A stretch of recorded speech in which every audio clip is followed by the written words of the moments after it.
नमस्कार. आरोग्य संपदा या आरोग्यविषयक कार्यक्रमात आपल्या सर्वांचं मनपूर्वक स्वागत आहे. आजचा आपला विषय आहे किशोरवयीन मुलांच्या समस्या आणि निराकरण. यावर चर्चा करण्यासाठी संबंधित तज्ज्ञ डॉक्टरांना आज आपण इथे आमंत्रित केलंय. स्वागत करूया डॉक्टर चरण सोनारे यांचं. नमस्कार सर. नमस्कार. कार्यक्रमात आपलं स्वागत आहे सर. धन्यवाद. डॉक्टर चरण सोनारे हे आयुर्वेदाचार्य आणि पंचकर्म चिकित्सक असून PG इन काउन्सिलिंग आणि सायकोथेरपी असे आहेत. सध्या आयुष विभाग आणि राष्ट्रीय बाल स्वास्थ्य कार्यक्रमात वैद्यकीय अधिकारी म्हणून कार्यरत आहेत आणि सोबतच तरुणांचे व्यसनमुक्ती यात त्यांचे विशेष कार्य आहे. चला तर मग जास्त वेळ न घालवता आपण आपल्या चर्चेकडे वळूया. सर, आपला आजचा जो विषय आहे किशोरवयीन मुलांच्या समस्या आणि निराकरण यावर आपल्याला चर्चा करायची आहे. बरोबर. तर किशोरावस्था म्हणजे नेमकं काय आहे आणि त्याचे काही स्टेजेस पण आहेत का? हो. आपल्या आयुष्याची गती बाल्यावस्थेपासून तर प्रौढावस्थेपर्यंत सांगितलेली आहे. या जीवनक्रमामध्ये बाल्यावस्थेनंतर पौगंडावस्था, त्यालाच एक किशोरावस्था म्हटलं गेलेलं आहे. किशोरावस्थेनंतर येतं तरुणावस्था आणि नंतर प्रौढावस्था. आपल्याला जे आज चर्चा करायची आहे ते मुख्यतः 10 ते 19 वर्षाचा एक वयोगट असतं. तो स्कूल गोईंग चिल्ड्रन ज्याला म्हणतात, शाळेत जाणारे मुलं. तर याच्यामध्ये ज्या स्टेजेस सांगितलेल्या असतात, अर्ली ॲडोलसन्स म्हणजे पूर्व किशोरावस्था जी येते 10 ते 13 वयोगटातील. नंतर मध्य किशोरावस्था ती येते 14 ते 16 वर्ष. नंतर येतं लेट म्हणजे नंतर येणारी जी किशोरावस्था आहे ती 17 वर्ष आणि 19 वर्षे या वयोगटामध्ये. आपल्या देशामध्ये यूथ ज्याला युवा वर्ग म्हटले गेलेला आहे ती 15 ते 24 या वयोगटामध्ये सांगितलेली आहेत. आणि एंग ही आपल्या इंडियामध्ये 10 ते 35 या वयोगटामध्ये तरुणावस्था म्हणून आपल्या भारतीय परंपरेमध्ये आपण समजतो. अशा पद्धतीने किशोरावस्था ही एक अशी अवस्था आहे की आपण म्हणजे एक साध्या भाषेत म्हणू शकतो, आम्ही लहान ना आम्ही मोठे, आम्ही नेमके कोठे, अशी अवस्था म्हणजे किशोरावस्था. आणि या वयोगटामध्ये जी एक सद्सद विवेकबुद्धी पूर्णतः डेव्हलप व्हायला पाहिजे ती झालेली नसते. या वयोगटामध्ये शारीरिक, मानसिक आणि जे काही विकास होणारे असतात किंवा होऊ घातलेले असतात, या विकासाला जर योग्य दिशा आणि मार्गदर्शन मिळालं तर ही किशोरावस्था पूर्णतः विकसित होते. नाहीतर याला दिशा नाही मिळाली तर हाच विकास अधोगतीकडे जाण्याची शक्यता असते. आणि सर, आजचा आपला जो विषय आहे किशोरवयीन मुलांच्या समस्या आणि त्याचं निराकरण, या विषयावर चर्चा करणं का बरं इतकं गरजेचं आहे? म्हणजे ही चर्चा करून आपल्याला काय फायदे मिळतील? बरोबर. कोणतीही चर्चा करताना आपण 3 स्टेजेस बघतो. एक वर्तमान, भविष्य आणि त्या भविष्यकाळामध्ये येणारे त्याचे परिणाम आणि दुष्परिणाम. किशोरावस्था ही आपल्या जीवनाची एक अशी अवस्था आहे की त्या अवस्थेमध्ये मुलांमध्ये किंवा मुलींमध्ये एक पोटेन्शियल एनर्जी निर्माण होत असते. आणि ही पोटेन्शियल एनर्जी वैयक्तिक विकासासाठी, कौटुंबिक विकासासाठी, सामाजिक विकासासाठी आणि देशाच्या विकासासाठी हितकारक होणारी असते. आणि ही पोटेन्शियल एनर्जी कायनेटिक एनर्जी म्हणजे प्रगतीच्या कायनेटिक एनर्जीमध्ये रूपांतरित होत असताना ती योग्य दिशेने व्हावी हे अपेक्षित असतं. किंवा आपण बघतो की 22% पॉप्युलेशन ही या वयोगटामध्ये असते. आणि आपल्या मानव जीवनाचा सर्वांगीण विकास याच वयोगटामध्ये होणारा असतो. तो शारीरिक असो, बौद्धिक असो, मानसिक असो की सामाजिक असो.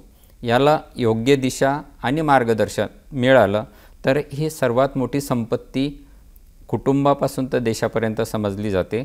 आणि या वयोगटावर जर चर्चा झाली, त्याचं समुपदेशन झालं, या वयोगटातील विद्यार्थ्यांना योग्य मार्गदर्शन मिळालं तर ही पोटेन्शियल एनर्जी योग्य कायनेटिक एनर्जीमध्ये रूपांतरित होऊन देशाच्या विकासासाठी हातभार लावू शकतात. असं म्हणतात की आपल्या भारत देशामध्ये युवा वर्ग जे किशोरावस्था हा सर्वात मोठा गट आहेत. आणि या वयोगटातील आरोग्य सुदृढ राहिलं तर समोर जे काही जीवनक्रम या वयोगटातील पॉप्युलेशनचा होणार आहे तो विकसित होईल आणि यांचा हेल्थ इंडेक्स म्हणजे आरोग्य जो पॉईंट असतो तो जर हेल्थ इंडेक्स प्रॉपर आणि व्यवस्थित राहिला तर खर्च पण वाचेल आणि विकासाच्या दिशेने पण पाऊल टाकता येईल. म्हणजे किशोरावस्थेतील मुलांची जर चांगली वाढ झाली म्हणजे त्यांना एक सुदृढ आयुष्य मिळालं तर आपला समाजच नाही आपला देश पण हा चांगल्या रीतीने प्रगती करेल. बरोबर. तसं किशोरावस्थामध्ये नेमके कुठले बदल होत असतात? किशोरावस्थेमध्ये आपण बघतो की बाल्यावस्थेनंतर जेव्हा पौगंडावस्था येते किंवा प्रजनन संस्था शरीरामध्ये तयार होतानाची जी अवस्था आहे किशोरावस्था, यामध्ये मुख्यतः आणि सर्वात जास्त बदल याच स्टेजमध्ये होत असतात. म्हणून या स्टेजवर जास्तीत जास्त मार्गदर्शन वेगवेगळ्या सिलेबसमध्ये, कोर्सेसमध्ये, इव्हन मेडिकल फील्डमध्ये पण होतं. आता तर समाजशास्त्रामध्ये पण याचा समावेश केलेला आहे. BEdच्या कोर्सेसमध्ये पण याचा समावेश केलेला आहे. तर यामध्ये जे बदल होत असतात ते शारीरिक, मानसिक, बौद्धिक, सामाजिक, भावनिक अशा पद्धतीनं या वयोगटामध्ये बदल होताना आपल्याला दिसून येतात. तसं शारीरिक बदल कुठले असतात नेमके? आता आपण शारीरिक बदलांविषयी जर चर्चा करायची झाल्यास तर या वयोगटातील जे मुलं असतात आणि मुली असतात तर मुलांमुलींमध्ये शारीरिक विकास जो असतो वेगवेगळ्या पद्धतीनं होताना दिसतो. कारण मुलांमध्ये टेस्टोस्टेरॉन नावाचं हार्मोन असतं तर मुलींमध्ये इस्ट्रोजन नावाचं हार्मोन असतात. काही कॉमन डेव्हलपमेंट असतो किंवा विकास असतो किंवा बदल असतं या वयोगटामध्ये होतो. तो मध्ये साधारणतः या वयोगटामध्ये उंची वाढणे, वेट वाढणे किंवा मसल्स डेव्हलपमेंट ज्याला म्हणतो, मांसपेशींची रुंदी वाढते. मुलींमध्ये विशेषतः बटक रिजनला आणि ब्रेस्ट डेव्हलपमेंट सोबत केसांची वाढ अधिक होणे,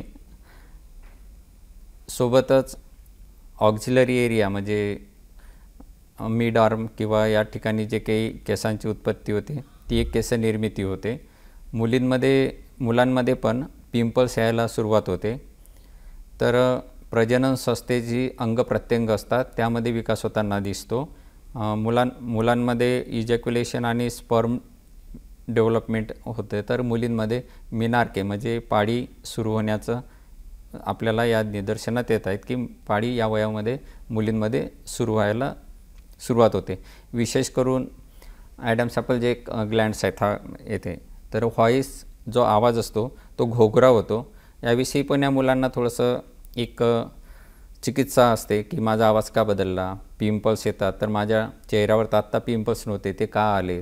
मुलांमध्ये टेस्टोस्टेरॉन नावाचं हार्मोन जास्त असतं आणि त्यांना दाढी मिशीची सुरुवात होते. तर मुलींना जे मिड ऑक्झिलरी किंवा गुप्तांग प्रदेशी किंवा मुलांमध्ये केसांची उत्पत्ती व्हायला लागते. ह्या सर्व शारीरिक बदल आपल्याला मुलांमध्ये आणि मुलींमध्ये त्यांच्या हार्मोनल चेंजेसनुसार दिसून येतात आणि याविषयी मुलांमध्ये काही क्वेश्चन्स निर्माण होतात, त्याविषयीही पण बदल होतात. त्याला योग्य दिशा देण्याचं काम अशा चर्चेमधून होत असतं. आणि सर या शारीरिक बदलांचे काय परिणाम किंवा दुष्परिणाम असे दिसून येतात आपल्याला? हां, या वयोगटामध्ये कसं होतं की पोषक आहार, न्यूट्रिशनल व्हॅल्यू जी असायला पाहिजे डाएटमधली ती उच्च दर्जाची असावी. ती जर योग्य मिळाली नाही किंवा व्यायाम असतो तो व्यायाम प्रॉपरली असावा. जर न्यूट्रिशन कमी पडलं तर पूर्ण शारीरिक विकास तो खुंटोच, सोबत मानसिक विकास पण यामध्ये कमी व्हायला लागतो. म्हणून 10 ते 19 वयोगट असा आहे की या वयोगटामध्ये या मुलांवर अभ्यासाचा ताण असतो, सोबत प्रजनन संस्था डेव्हलपमेंट असते, त्याविषयी चिकित्सक बुद्धी अवेअर होते. समाज त्यांच्याकडे वेगळ्या नजरेने बघायला लागतो. समाजाची एक वेगळी अपेक्षा असते आईवडिलांपासून की या विद्यार्थ्यांनी काहीतरी इनोव्हेटिव्ह करून दाखवावं. ह्या सगळ्या वादळी वातावरणातून हा वयोगट जात असतो आणि यांच्यामध्ये जर जो शारीरिक बदल होतात ते त्यांच्यासाठी नव्यानं असतात. उदाहरणार्थ जसं मी सांगितलं की मुलांना तारुण्य पिटिका येणं म्हणजे पिंपल्स येणं चेहऱ्यावर, हे विकृती नाही आहे, ती प्रकृती आहे. तर ते सहजच सीबॅसियस ग्लँडमधल्या सिक्रिशन्समुळे येतं आणि काही हार्मोनल चेंजेस शरीरामध्ये होतात त्यामुळं होतं. जे काही दाढी मिशी येतात ते कशामुळे येते, कोणते हार्मोन्स चेंज होतात, याविषयी प्रॉपर डॉक्टरांचं समुपदेशन त्यांना आपण देऊ शकतो. आणि त्यांची जे काही गैरसमज असतात याविषयी किंवा ते नेटवर सर्च करत असतात, कुठेतरी त्यांना मिसगाईड केलं जातं, मार्गदर्शन योग्य मिळत नाही, तर अनावश्यक क्रीम्स हे विद्यार्थी वापरत असतात, अनावश्यक तेल वापरत असतात. बॉडी बिल्डिंगसाठी ॲनाबॉलिक स्टेरॉइड जिममध्ये घेऊन जातात बॉडी बनवण्यासाठी, मसल्स डेव्हलपमेंटसाठी. तर त्यामधून त्या ॲनाबॉलिक स्टेरॉइड किंवा अनवॉन्टेड प्रोटीन्स ते घेत असतात विदाऊट वैद्यकीय सल्ल्याच्या अभावामुळं. कसं होतं की त्यांच्यावर दुष्परिणाम होतो. हे दुष्परिणाम होऊ नये त्यासाठी त्यांच्या शरीरामध्ये येणारे शारीरिक बदल त्यांना समजून घ्यावेत, हे ह्या चर्चेचा मुख्यतः उद्देश. म्हणजे त्यांना जे शारीरिक बदल येत आहेत त्याचा न्यूनगंड न ठेवता त्यांनी ते बदल ॲक्सेप्ट करायला हवे, स्वीकार करायला हवे. बरोबर. आणि सर, जसं शारीरिक बदल याच्यासोबतच आपण मानसिक बदल याचा पण उल्लेख केला होता, तर नेमके कुठले मानसिक बदल असे आढळून येतात? याच्यामध्ये आपण बघतो की मानसिक बदलांमध्ये एक मानसिक आणि भावनिक हे दोन जे बदल असतात हे एकमेकाला अनुलक्षून असतात. म्हणजे यांचा एक संबंध असतो की शारीरिक बदल होत असतानाच मानसिक बदल पण या मुलांमध्ये होत असतात. त्याच्यामध्ये विशेषतः ओव्हर थिंकिंग म्हणजे अतिविचार करणं या मुलांमध्ये दिसून येतं. आईवडिलांशी वाद असतो, त्यांच्यामध्ये एक जनरेशन गॅप असते, कारण एका जनरेशनच्या आईवडिलांच्या ज्या असतात त्या मुलांकडून अपेक्षा वेगळ्या असतात आणि मुलं करायचं बघतात वेगळं. तर त्यामधूनही काही मानसिक बदल यांच्यामध्ये होतात. ते पॉझिटिव्हली असणं महत्त्वाचं आहे. विशेष करून चिडचिडेपणा असणं, डिप्रेशन येतं, नैराश्य असतं, उद्धटपणा काही मुलांमध्ये दिसून येतो, काही मुलांमध्ये हिंसक वृत्ती दिसून येते, न्यूनगंड असतो, लैंगिक समस्या उद्भवतात किंवा अस्थिरता असते, अतिचंचलता या मुलांमध्ये दिसतात. हिस्टेरिया ज्याला म्हणतो, म्हणजे माझ्याकडे कोणी लक्ष देईल का, किंवा जर माझ्याकडे कोणी लक्ष देत नाही तर त्यासाठी मी वेगवेगळे काही शारीरिक बदल करून घेतो. म्हणजे उच्च श्वास घेणे, खूप मुळजोराने श्वास घेणे, किंवा नेहमी मी फिजिकल कंप्लेंट्स करणार. त्याला हिस्टेरिया असं म्हणतात की ओव्हर कन्सर्न माझ्या पॅरेंट्सने किंवा माझ्या सभोवताल जे काही नातेवाईक असतात त्यांनी माझ्याकडे करावं, म्हणून हे मुलं त्या पद्धतीनं कधीकधी वागतात की त्यांच्याकडे जर दुर्लक्ष झालं असं त्यांना वाटायला लागतं, तरी मुलं तसं बिहेव करायला लागतात. वारंवार एकच गोष्टी रिपीट करणं किंवा माझ्यामध्ये काही कमी आहे का हे मुलं शोधत असतात. आणि मी दुसऱ्यांपेक्षा कसा प्लस राहील किंवा अधिकचं काम करू शकेल, कॉम्पिटिशन ज्याला म्हणतो, स्पर्धा म्हणतो, त्या स्पर्धेचं एक या मुलांमध्ये भाव तयार होतो. आणि याच्यामधून त्यांचे हे जे मानसिक बदल असतात ते आपल्याला दिसून येतात.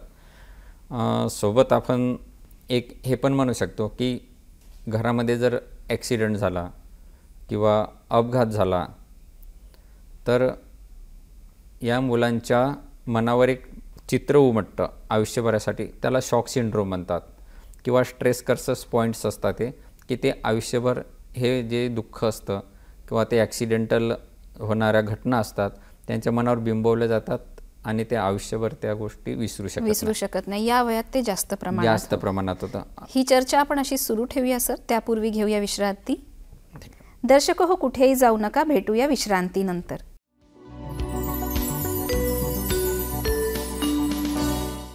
विश्रांतीनंतर आरोग्य संपदा या कार्यक्रमात पुन्हा एकदा स्वागत आहे. डॉक्टर चरण सोनारे आपल्यासोबत आहेत आणि आपण बोलत आहोत किशोरवयीन मुलांच्या समस्या आणि निराकरण या विषयावर. सर, विश्रांतीपूर्वी मानसिक जे बदल होतात त्याचे परिणाम, दुष्परिणाम याबद्दल आपण बोलत होतो. बरोबर. तर मानसिक बदलामुळे येणाऱ्या ज्या समस्या आहेत त्यांचे निराकरण कसे करता येईल? मानसिक बदल जे असतात हे कोण्या अँगलनं आले किंवा पॉईंट ऑफ करून त्याला आपल्याला डिटेक्ट करावं लागेल की ह्या विद्यार्थ्यांमध्ये आलेले मानसिक बदल कशामुळे आलेले आहेत आणि त्याचं निराकरण कोणत्या पद्धतीनं करता येईल. कारण हे मानसिक बदल त्यांच्या स्वतःच्या थिंकिंगमुळे आलेले आहेत, त्यांच्या विचारामुळे आलेले आहेत, किंवा शाळेमधून पियर ग्रुप जे बॉदरेशन असतं, म्हणजे 4 विद्यार्थी, उदाहरण द्यायचं झालं तर एका विद्यार्थ्याचे किंवा किशोरावस्थेतील मुलांचे जे 3 मित्र असतात ते कसे बिहेव करतात त्याच्यावर या विद्यार्थ्यांचं थिंकिंग अवलंबून असतं किंवा विचार अवलंबून असते किंवा मानसिकता अवलंबून असते. उदाहरण द्यायचं झाल्यास तर सपोज 3 विद्यार्थ्यांकडे एक मोबाईल आहे, अँड्रॉईड मोबाईल मिळाला त्यांना, आणि चौथ्या मुलाची परिस्थिती नाही, त्याच्यामुळे त्याच्या वडिलांनी त्याला घेऊन दिलेला नसतो. तर ही मुलं थिंक करायला लागतात की मला का नाही, या 3 मुलांना का. तर हे ओव्हर थिंकिंग व्हायला लागतात. मग याच्यामधलं कारण शोधायचं की ह्या 3 मुलांकडे मोबाईल आहे, माझ्याकडे नाही आहेत, तर याचा उपयोग का, त्याचे दुष्परिणाम काय होतील, याची खरंच शिक्षणामध्ये उपयुक्तता आहे का, हे डिस्कशन त्या मुलासोबत करावं लागेल आणि त्यावेळेस तो पॉईंट रूल आउट होईल. नाहीतर हे मुलं तिथून अतिशय घरामध्ये चिडचिडेपणा करतात आणि आईवडिलांपासून दूर जायला लागतात. आणि पियर ग्रुप बॉदरेशनमुळं त्यांना बाहेरचं जे जग असतं किंवा त्यांचे मित्र असतात ते आपलेसे वाटावे लागतात. आणि इथूनच सुरुवात होते जनरेशन गॅपची. आणि या किशोरावस्थातील मुलं, त्यांच्यावर जे शाळेतलं बर्डन असतं एका बाजूला, त्यांना काहीतरी करून दाखवायचं असतं आणि घरच्यांच्या अपेक्षा, याची जुळवाजुळव होत नाही किंवा संवाद साधला जात नाही किंवा यांचं समुपदेशन योग्य व्यक्तीकडे होत नाही. यातूनच ही मानसिक बदल या मुलांमध्ये अधिक दिसून येतात आणि त्याला योग्य दिशा मिळाली नाही तर या मुलांमध्ये कमालीचं डिप्रेशन येतं, नैराश्य येतं, त्यातून त्यांची चिडचिडेपणा वाढते. म्हणून या मुलांना समजून घेणे, त्यांच्या नेमक्या समस्या काय आहे. समजा एखाद्या विद्यार्थ्याला इंजिनिअरिंग नाही करायचं आणि त्याला मेडिकलला जायचं आहे, किंवा एखाद्या विद्यार्थ्याला मेडिकलला नाही जायचं आणि इंजिनिअरिंग करायचं आहे, तर मग त्याच्या मनामध्ये काय आहे. किंवा एखाद्या विद्यार्थ्याला असं असतं की त्याला इंजिनिअरिंग करायचं नसतं, मेडिकलला जायचं नसतं, आर्टिस्ट बनायचं असतं किंवा कॉम्पिटेटिव्ह एक्झामला जायचं असतं. तर त्याच्या मनामध्ये नेमकं काय आहे हे आईवडिलांनी शोधून त्यावर पॉईंट ऑफ व्ह्यूहून वर्क करावं लागेल आणि त्याचं निराकरण करून त्याला काय आवडतं हे शोधावं लागेल. म्हणजे याच्यामध्ये संवाद मानले जातात, काउन्सिलिंग, ते दोन्ही बाजूने व्हायला पाहिजे. म्हणजे या वयातील मुलांच्या दिशेनं आणि आईवडिलांकडनं किंवा शिक्षकांकडनं. आणि असे आजकाल समुपदेशक शाळेमध्ये अपॉइंट होत आहेत. प्रायव्हेट शाळेमध्ये जनरली होतात, परंतु आपल्या ज्या काही शासकीय शाळा आहे याच्यामध्ये हे शिक्षकांचा एक अभाव दिसून येतो. हे कुठंतरी सरकारी लेवलवरची चर्चा आहेत. आणि जर समुपदेशक प्रत्येक शाळेला मिळाले तर या वयोगटामध्ये मानसिक बदल आणि शारीरिक बदल, जे काही बदल होतात, त्यांना योग्य उत्तर मिळालं आरोग्याच्या दृष्टीने, त्यांच्या एज्युकेशनल शैक्षणिक दृष्टीने आणि सामाजिक दृष्टीने, तर या मुलांमध्ये पॉझिटिव्ह बदल घडून येताना दिसतात. आणि सर, सिझोफ्रेनिया या आजाराबद्दल काय सांगता येईल. म्हणजे हा आजार आणि किशोरावस्था यांचा आपसात काही संबंध येतो का.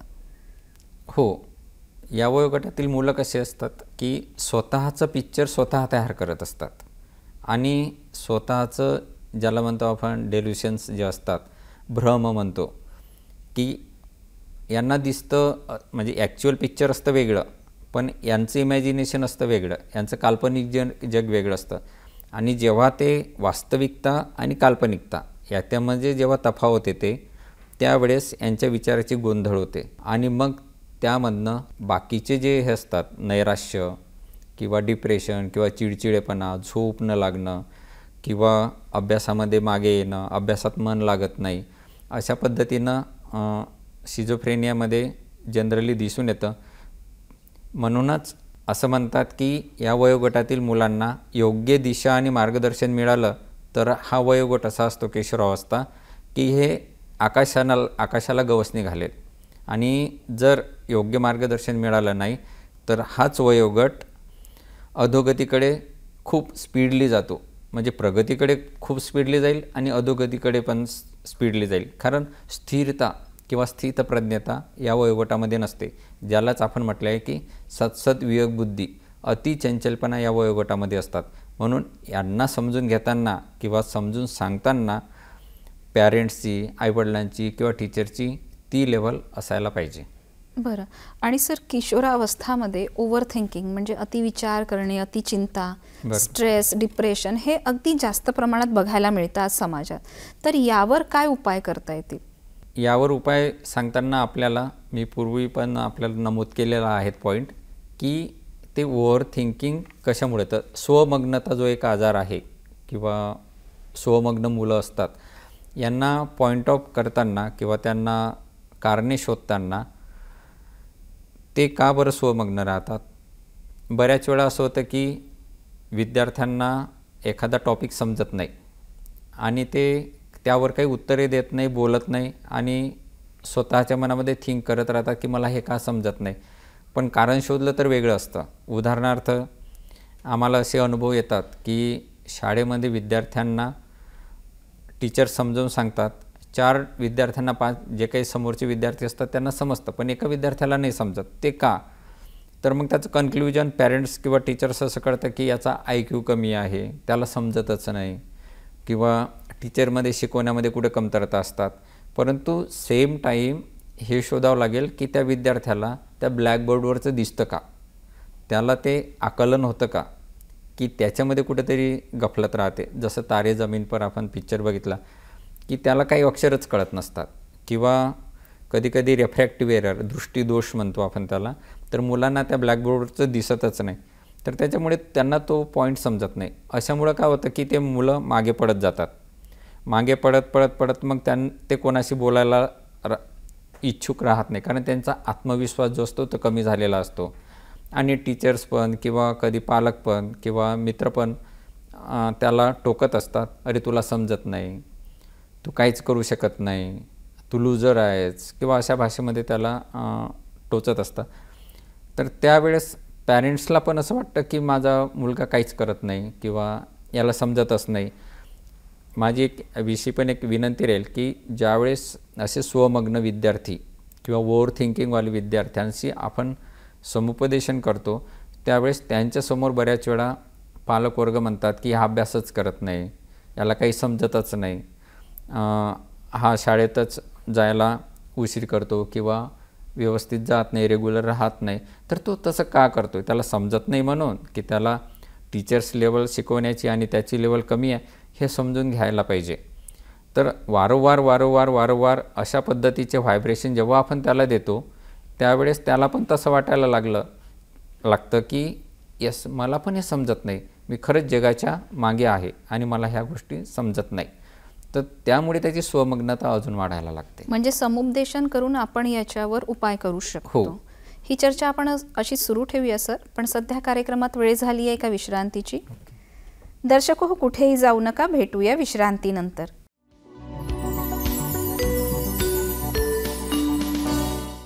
विश्रांतीनंतर आरोग्य संपदा या कार्यक्रमात पुन्हा एकदा स्वागत आहे. डॉक्टर चरण सोनारे आपल्या सोबत आहेत आणि आपण बोलत आहोत किशोरवयीन मुलांच्या समस्या आणि निराकरण या विषयावर.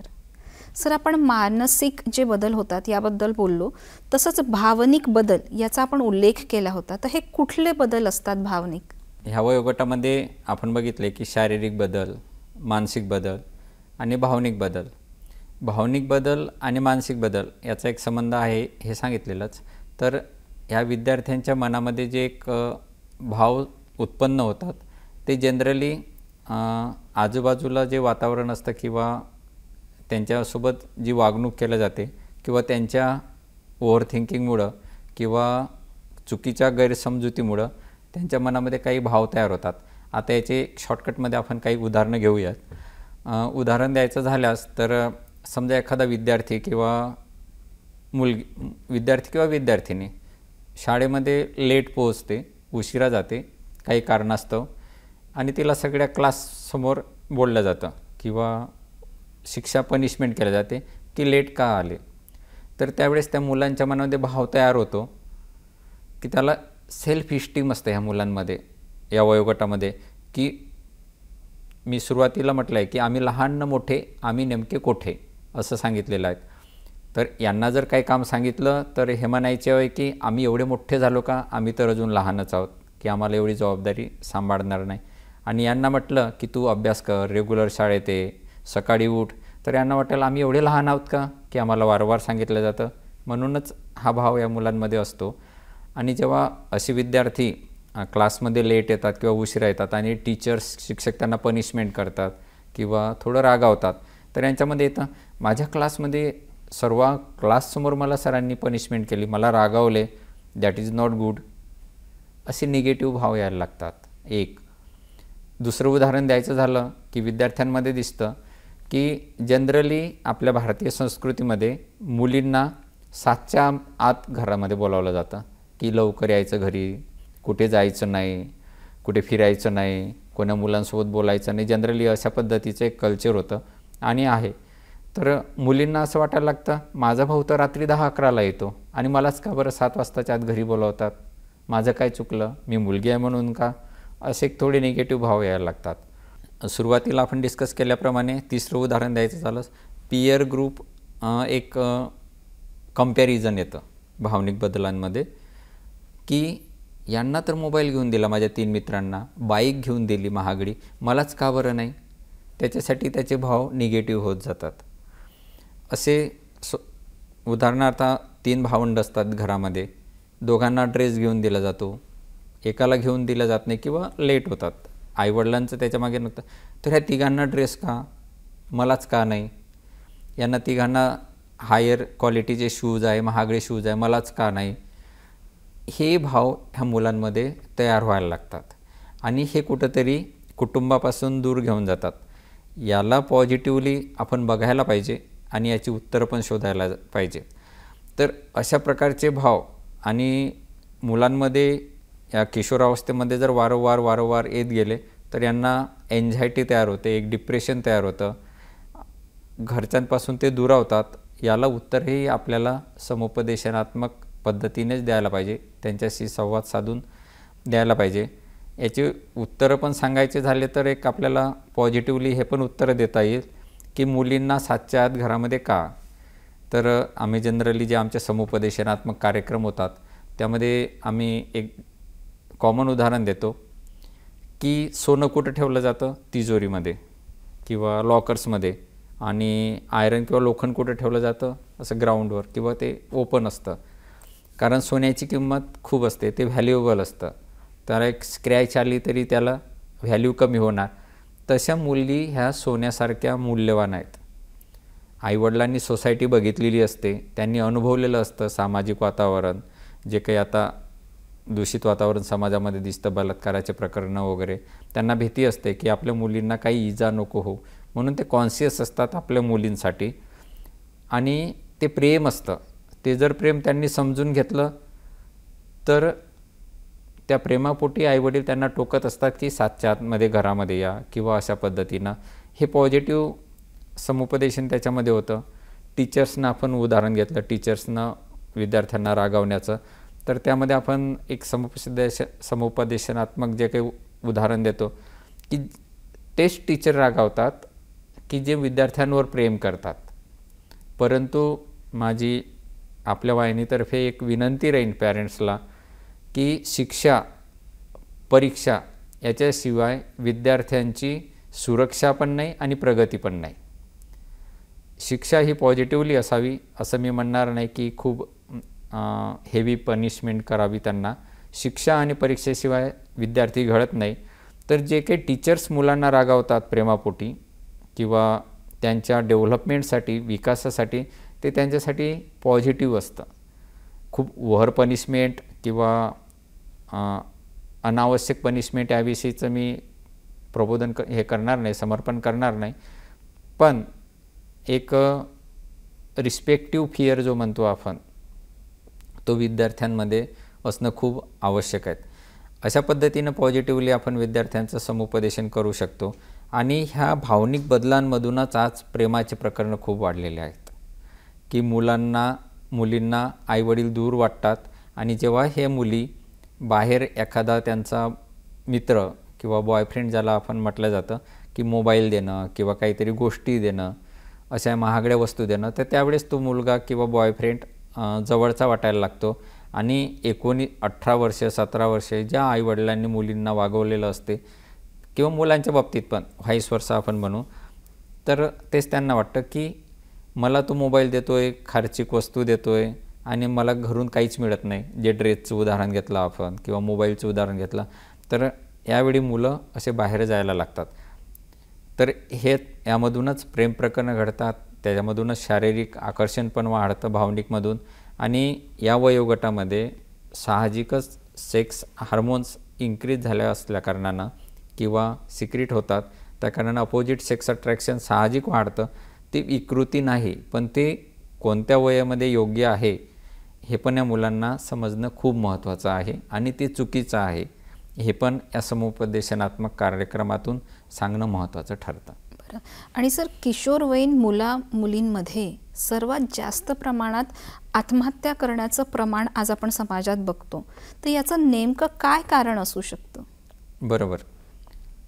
याच्यामागे मुलांचे जे मानसिक आणि भावनिक बदल असतात, ह्या भावनिक बदलांमध्ये त्यांच्याकडून जी अपेक्षा असते, समाजाकडून असते किंवा आईवडिलांकडून असते किंवा घरांमध्ये मोठ्या भावाकडून असते किंवा बहिणीकडून असते, की याने पण माझ्यासारखी अचिव्हमेंट करावी, किंवा बाजूचा विद्यार्थी असतो शेजारी, त्याच्यासारखी प्रगती करावी.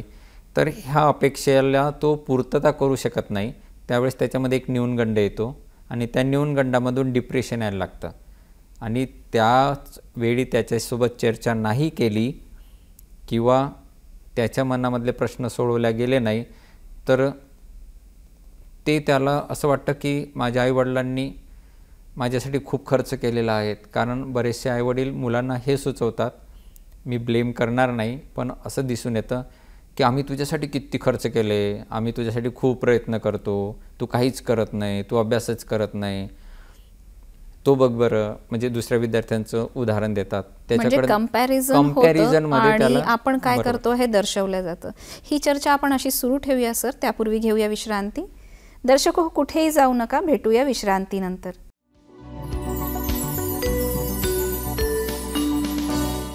विश्रांतीनंतर आरोग्य संपदा या कार्यक्रमात पुन्हा एकदा स्वागत आहे.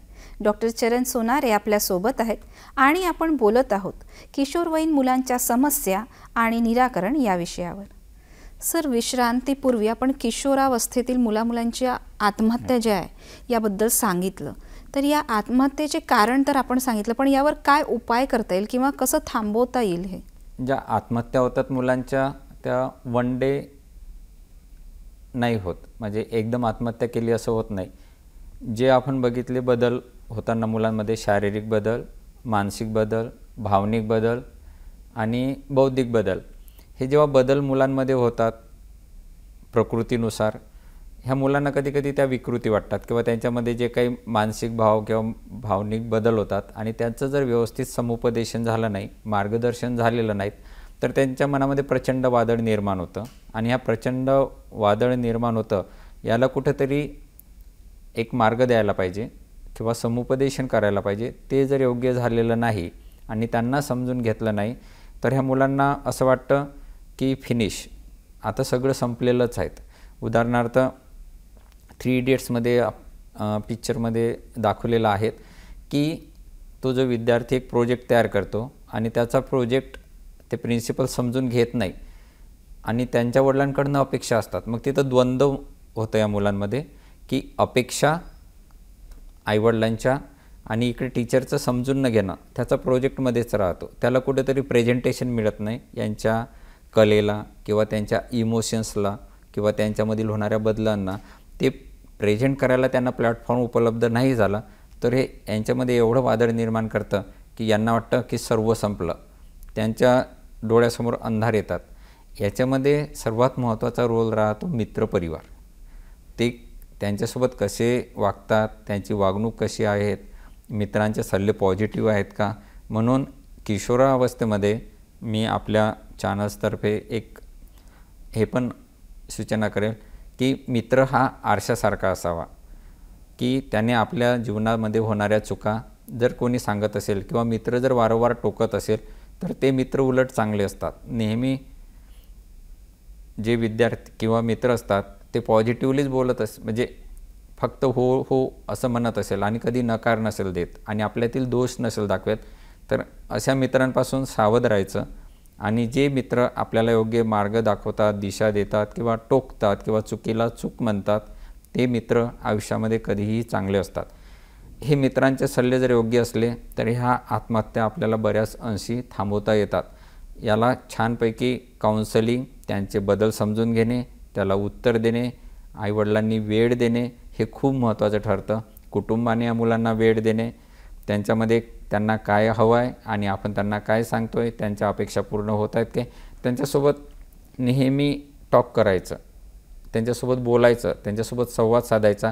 ह्या गोष्टी या आत्महत्या टाळण्यासाठी थांबवू शकतो. आणि हे प्रमाण आपल्या इंडियामध्ये आज 1 करोड मागं 14 आत्महत्या होतात. हे प्रमाण आहेत आणि खूप हे सिव्हिअर आहेत. असं म्हणू की कोरोनामध्येही एवढा डेथ रेट नव्हता, तर ह्या आत्महत्या मागे आहेत. कधी त्या समोर येतात, कधी कोण्यातरी कारणाने त्या लपून राहतात. किंवा मुलींच्या ज्या आत्महत्या होतात, सोसायटी काय म्हणेल, समाज काय म्हणेल या कारणानं समोर येत नाही आणि त्याला कधीकधी नॅचरल डेथ दाखवण्याचं प्रमाणसुद्धा आज सोसायटीमध्ये दिसून येतं. सर, आत्महत्येसोबतच व्यसनाधीनता ही पण एक जास्त प्रमाणात वाढताना दिसते किशोरवयीन मुलामुलींमध्ये. तर याचे काय कारण आहे आणि मुख्यतः कुठल्या प्रकारचे व्यसनं जास्त असतात? कसं असतं, जे आत्महत्या आपण स्टेज सांगितलेली आहे त्याची पूर्वावस्था आपण व्यसनाधीनता असं म्हणू शकतो. की जेव्हा मनामध्ये प्रचंड गोंधळ असतो, ही लहान व्यक्ती असू द्या, किशोरावस्था असू द्या, तरुणावस्था असू द्या किंवा प्रौढावस्था असू द्या, जेव्हा खूप मनामध्ये गोंधळ निर्माण होतो आणि त्याला योग्य दिशा दिली जात नाही किंवा खूप स्ट्रेस येतो की मी अचिव्हमेंट करू शकत नाही, अभ्यास करू शकत नाही, मला एवढे मार्क्स मिळू शकत नाही, माझे आईवडील माझ्यासाठी खूप खर्च करतं, हा जो अपराधी भाव त्याच्यामध्ये येतो ना, त्यावेळेस त्याच्या मनामध्ये वादळ निर्माण होतं. आणि हे कुठंतरी वादळ घालवायचं असतं, कुठंतरी शांत करायचं असतं, म्हणून हे मुलं व्यसनाधीनकडे जातात. याच्यामध्ये आता 2 प्रकारचे व्यसनं आपल्याला दिसून येतात. एक अंमली पदार्थांचं, एक मादक पदार्थांचं. प्रत्यक्ष जे निकोटीन किंवा तंबाखूजन्य पदार्थ जे असतात किंवा वाईन ड्रिंक जे म्हणतो मद्यपान असतं ते एक. आणि एक नवीनच व्यसन आपण सगळेजण त्याला अक्षरशः सर्व सोसायटी त्याला फेस करत आहे, ते व्यसन म्हणजे मोबाईलचं. नेट हे करणे, सर्च करणे, नेटवर बसून राहणे, गेम खेळणे, हे व्यसन या वयामध्ये खूप दिसून येतं. आणि जेव्हा हे मुलं ह्या व्यसनाधीनतेकडे जातात, त्याचा त्यांना व्यासंग लागतो, तर त्यामधनं बाहेर येणं ही मानसिकता खूप भयानक स्वरूप समाजामध्ये घेत आहेत. कारण त्यामधून बाहेर काढताना अक्षरशः असे बघतो आपण की मुलांना जर या वयातील मोबाईल घेऊ नको, गेम खेळू नको असं म्हणायला लागलो, तर हे मुलं मोबाईल फोडतात किंवा घरच्या वस्तू तोडतात असं दिसून येतं किंवा कंटाळून आत्महत्या करून टाकतात असं पण दिसतं. म्हणून अंमली पदार्थ, मादक पदार्थ याकडे सोसायटीने लक्ष देणं तर आवश्यकच आहे. उदाहरणार्थ आता खूप सारं अंमली पदार्थ मिळण्याचं प्रमाण दिसून येतं. जे किशोरावस्थेतील मुलं असतात ते विसर्जनाच्या काळामध्ये किंवा जे काही रॅलीज निघतात किंवा त्याच्यामध्ये एक घोट घेऊन बघूया असं एक स्वतःचं इस्टीम तयार करतात किंवा स्वतःला प्रूव्ह करण्याच्या नादामध्ये नशेच्या आहारी जातात. 3 मित्र त्याचे स्मोकिंग करून बघतात, तर यालाही वाटतं मी का नाही करून बघू. किंवा गुटखा खाण्याचं प्रमाण, हे खाऊ शकतात तर मी का नाही खाऊ शकत. खाओ पिओ ऐश करो हा जो संदेश आयडियल लोकांनी नाही द्यायला पाहिजे सोसायटीमधल्या, ते अनुकरण करायला लागतात मुलं. खाओ पिओ ऐश करो, कल किसने देखा है, हे जे कॉमेंट्स आजकाल पास होतात ना मोठ्यांकडनं, हे मुलांना खूप हानिकारक होत आहेत. आणि मला हेच सोसायटीला सांगायचं आहे की जेव्हा तुम्ही दुसऱ्या विद्यार्थ्याला सांगता खाओ पिओ ऐश करो किंवा कल किसने देखा है, हे त्यांच्याच मुलाला कोणीतरी तिसरा सांगत असतो. म्हणून हा मेसेज कुठेतरी ब्रेक व्हायला पाहिजे, ही चेन ब्रेक व्हायला पाहिजे. याच्यामधून आपल्याला व्यसनाधीनता थांबवता येईल आणि आत्महत्याही थांबवता येईल. घरच्यांनी दिलेला आधार, तो लहान व्यक्तीपासून तर प्रौढांपर्यंत, किंवा समाजाने दिलेला आधार, योग्य दिशा कितीतरी मुलांच्या, किशोरावस्थेतील मुलांच्या असो की तरुणावस्थेतील मुलांच्या आत्महत्या थांबवू शकते, व्यसनाधीनतासुद्धा थांबवू शकते. म्हणजे ही सगळ्यात मोठी जबाबदारी आई वडील, समाज, शिक्षक यांचीच सगळ्यात जास्त आहे. आणि याला खूप चांगलं उत्तर म्हणजे आधार, सपोर्ट देणे. ते कोणत्याही कारणानं व्यसनाधीन असो, अंमली पदार्थ असो की कोणतेही पदार्थ असो, ही झिंग असते. कारण ह्या व्यसनाधीनतेमध्ये काय होतं की जे काही हॅपी हार्मोन्स असतात आपल्या शरीरामध्ये, सिरोटोनिन, डोपामिन्स किंवा एंडोमॉर्फिन्स, हे कमी होत असतात. आणि ते हॅपी हार्मोन कमी झाल्यामुळे डिप्रेशन येतं आणि ह्या डिप्रेशनमधूनच व्यसनाधीनता वाढते. व्यसनाधीनता अधिक झाली तर त्याच्यामध्ये सद्सद्विवेक बुद्धी हरवते आणि तिथूनच आत्महत्या होतात. हे याचे कारण आहे. म्हणजे व्यसनाधीनता आणि आत्महत्या या एकमेकांशी संबंधित आहे आणि संबंधित त्याचा आहे. उपाय म्हणजे आई वडील, समाज आणि शिक्षक यांचं समुपदेशन. ही चर्चा आपण अशीच सुरू ठेवूया सर. त्यापूर्वी घेऊया विश्रांती. दर्शको हो, कुठेही जाऊ नका, भेटूया विश्रांतीनंतर.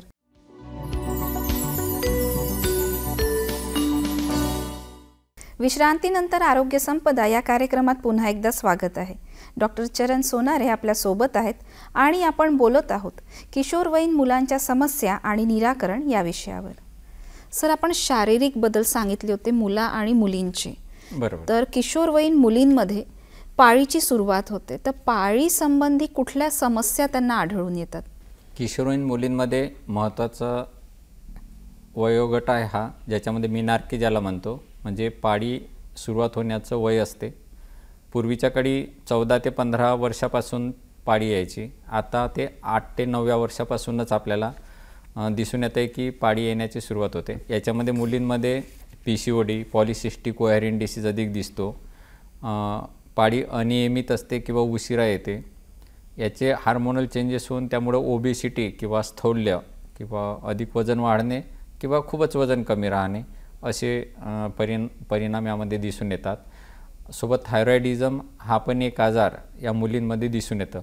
याला बेसिकली एकच उपाय सांगताना सांगावं वाटेल की या वयोगटामध्ये आयुर्वेदानुसार स्वस्थस्य स्वास्थ्य रक्षणम जे म्हटलेलं गेलेलं आहे, प्रिव्हेन्शन, प्रमोशन आणि क्युरेशन हे शेवटी राहतं.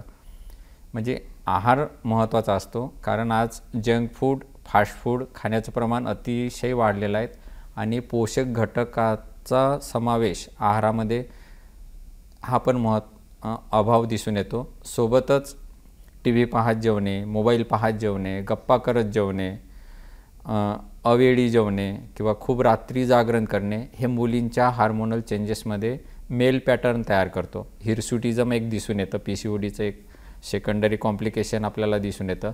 हे कंट्रोल करण्यासाठी या वयोगटामध्ये प्रयत्न करावे, कारण जर ह्या किशोरावस्थेतील मुलींमधले हे कॉम्प्लिकेशन असेच राहिले दुष्परिणाम, तर समोर मुलींना जेव्हा वैवाहिक जीवन व्यतीत करावं लागतं त्यावेळेस गर्भधारणेसाठी खूप मोठा दुष्परिणाम दिसून येतो. इन्फर्टिलिटीमध्ये बेसमेंट जो असतो हा किशोरावस्था असतो मुलींसाठी बेसिकली. म्हणून या वयोगटामध्ये पोषक आहार, व्यायाम आणि त्या पद्धतीनं समुपदेशन करून हे आजार त्वरितच बरे केलेले केव्हाही चांगलेले असतात. बरं सर, आज या कार्यक्रमाच्या माध्यमातून आजच्या समाजातील तरुण पिढीला आणि किशोरवयीन मुला-मुलींना आपण काय सल्ला देणार? बेसिक एकच सांगावं वाटतं की किशोरावस्था ही आयुष्याची सर्वात महत्त्वाची स्टेज आहे आणि बेसमेंट आहे फ्युचर बिल्डिंगचा आयुष्याच्या. तर यामध्ये प्रिव्हेन्शन, प्रमोशन आणि क्युरेशन, आयुर्वेदामध्ये पण ते सांगितलं आहे, स्वस्थस्य स्वास्थ्य रक्षणम आतुरस्य व्याधी परिमोक्षः. म्हणजे जे निरोगी आहेत त्यांच्या आरोग्याचं रक्षण करणे आणि जे आजारी आहेत त्यांचा ट्रीटमेंट करणे हा शेवटचा भाग झाला.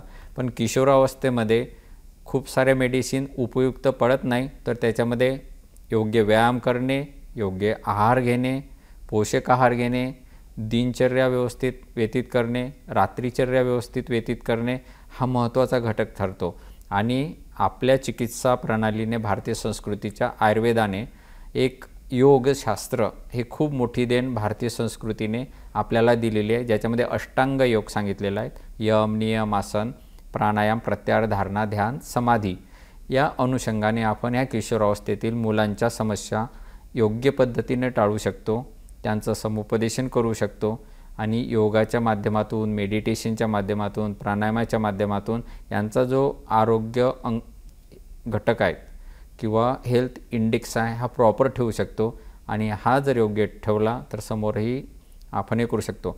फक्त मुलांकडून अपेक्षा करणं महत्त्वाचं नसतं. मला हे महत्त्वाचं सांगायचं आहे की मुलं अनुकरणशील असतात, म्हणून आईवडिलांचं अनुकरण ते फॉलो करत असतात. आईवडील जसे वागतात तसे मुलं वागतात, समाज जसा वागतो तसे मुलं वागतात. व्यसनाधीनतेसंबंधी सांगायचं झालं तर आपली पॅरेंट्स जे आता आई वडील आहेत किंवा सोसायटी आहेत किंवा राजकीय क्षेत्र आहे, जी सिस्टीम आहेत, त्यांनी व्यसनाधीनतेसंबंधित असणारे शॉप्स किंवा दुकान्स किंवा अव्हायबिलिटी ही आजच ब्रेक करणं खूप महत्त्वाची आहे. नाही तर या व्यसनाधीनतेमुळे 17 ते 18% युवक हा बळी पडत आहेत आणि त्याचे दुष्परिणाम समाजावर, त्यांच्या कुटुंबावर, देशावर, परिणामतः देशावर सुद्धा होत आहेत. म्हणून प्रिव्हेन्शन प्रमोशन यावर सिस्टीमने, आपल्या इंडियन सिस्टीमने इन्व्हेस्ट करणं खूप महत्त्वाचं ठरतं. म्हणजे रोड महत्त्वाचं तर आहेच, पण सोबत आपण कसं त्याच्यावरनं ड्राईव्ह करायचं हे पण आवश्यक आहेत. म्हणून जाहिरातीमध्ये पण दाखवताना हे सल्ले देणं महत्त्वाचे आहे. आणि ह्या प्रिव्हेन्शन प्रमोशनवर जास्त समुपदेशन होत नाहीत. आपल्या चॅनलचे मी विशेषतः धन्यवाद मानेल की सामाजिक दृष्टिकोनातून ज्या काही चर्चा असतात त्या चर्चेला जातात आणि सोसायटीपर्यंत तो संदेश देण्याचं काम आपली दूरदर्शनद्वारे किंवा सह्याद्री वाहिनीतर्फे आपण करत असतो. धन्यवाद. सर, आपण आपला मूल्यवान वेळ काढून इथे आलात, आम्हाला योग्य ती माहिती दिली, आमच्या दर्शकांना योग्य तो सल्ला दिला, मार्गदर्शन केलं. यासाठी नागपूर दूरदर्शनतर्फे मी आपले आभार मानते सर. धन्यवाद.